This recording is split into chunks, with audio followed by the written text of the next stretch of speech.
Today we're going to cover possibly one of the most important biochemical processes that happen inside of our bodies, and this process is called cellular respiration. Okay, and cellular respiration is all about this, having a horribly busy day converting oxygen into carbon dioxide, and obviously we're going to do that for a reason. Okay, just a few pages in Nelson Biology. A little word of warning: we're going to cover cellular respiration at the base level. Okay, and then I'm going to leave it up to you guys to really engage with it more and more. In Year 11, you don't need to know too much about it, but later on, if you go on to Year 12 Biology, this is a really big topic inside Year 12 Biology, and we cover in a lot more detail. Okay, so it's up to you really how deep you want to go into cellular respiration now, how comfortable you feel with doing that. Pause the video here and have a go at these 3 quick questions. We'll have a look at them together in class. Okay. Alright, so in the study design, within the energy transformations area, we're going to talk about cellular respiration as a chemical or biochemical process that commonly uses that sugar that we know very well called glucose to produce energy for the cell in both autotrophs and heterotrophs. So actually all eukaryotic living things, so everything that's a complex organism actually undergoes cellular respiration. Alright, so let's look at glucose again. So all organisms on Earth actually obtain energy from the glucose molecule. Alright, how they break it down can be different, but this glucose molecule we know is a simple carbohydrate, which is just a fancy name for sugar, okay, that makes up pretty much most of the food that we eat, okay. So remember that this is that complex molecular form of glucose, but if we want to actually write glucose, like you guys know, we're going to write CH. O, alright, and then you should know that, look at this, there is 1, 2, 3, 4, 5, 6 carbons, right? These little notches, there's actually a carbon in there, right? If you count all the hydrogens, you're going to find 12 hydrogens, and if you count the oxygens, you're going to find 6 oxygens. Cool, C6H12O6. Alright, so you can't actually just use glucose very easily. Alright, it's not a molecule that's easily accessible. The energy, as much as it's quite high energy, you can't just quickly grab that energy off it. Alright, so cells actually undergo this process called cellular respiration to break down glucose and give us an easier molecule to use. What's that molecule? We know it already. ATP, adenosine triphosphate. And so, for example, here you have myosin and actin, which is 2 filaments which allow our muscles to move, right? And how they work is they actually slide along each other, but they don't just naturally slide. How they slide is that this protein process in between the two actually is provided with ATP, which it breaks down, and that allows that myosin and actin to run across each other. All right, so that's a really cool example of cells using ATP. Alright, so one really important thing to know is that when we talk about respiration, we don't actually mean breathing, alright? Breathing is an important process of what we call aerobic respiration, but it's not the whole story, alright?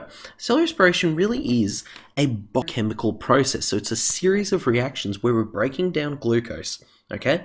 And we don't really need oxygen. If we need oxygen, we're going to call that aerobic. Aerobic means the presence of oxygen respiration, okay?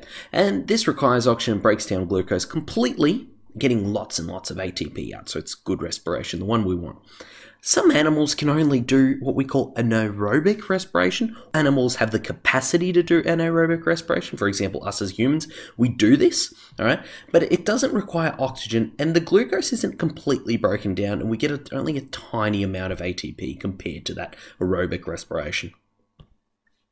All right, let's quickly look at anaerobic respiration, which we also call fermentation, which you remember from Year 10.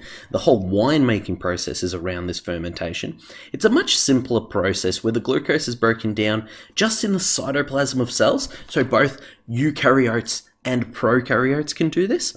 All right, and we get two separate possible products depending who's doing it. If you're talking about animals, you're going to get lactic acid, which you might have heard before. When you're doing lots and lots of exercise, you have lactic acid accumulating in your body.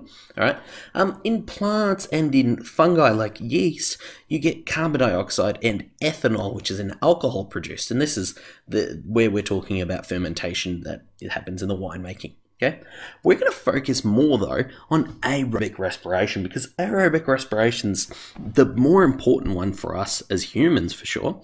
So it's a complex of series of biochemical processes that begins in the cytoplasm of a cell, but it actually finishes inside that mitochondria of cell. So when you hear about the mitochondria being the powerhouse of the cell, all right, this is what we're talking about: the mitochondria breaking down glucose to give us some ATP. Okay, let's go through this process really quickly here. All right, where the cellular respiration starts is this process that we call glycolysis. Okay, and glycolysis happens in the cytoplasm, and it involves breaking down glucose into two 3-carbon molecules that we name pyruvate. Okay, in this process of glycolysis, we actually get a little ATP. Oops.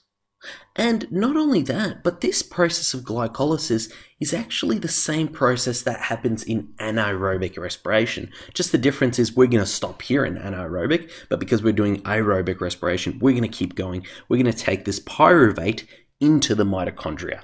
Okay. Inside the mitochondria, the first process that we get is called the Krebs or citric acid cycle. Doesn't matter what you call it, all right, either one works.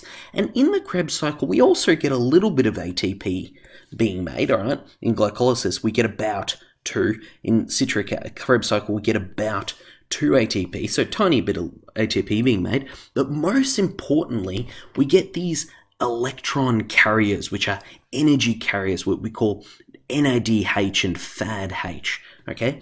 These guys, they're actually made also in glycolysis, but they are going to go on to the last process of aerobic respiration, which is called the electron transport chain. Okay, in the electron transport chain, we're going to completely finish taking the energy outside of that glucose, and we're going to get heaps and heaps and heaps of ATP being made. Okay, so to make a total of about 30, 32, 34, depending on the type of organism you're talking about.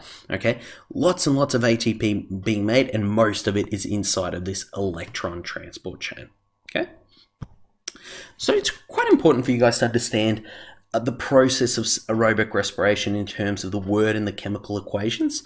Okay, how it works is we have an input, so the reactants are glucose and oxygen.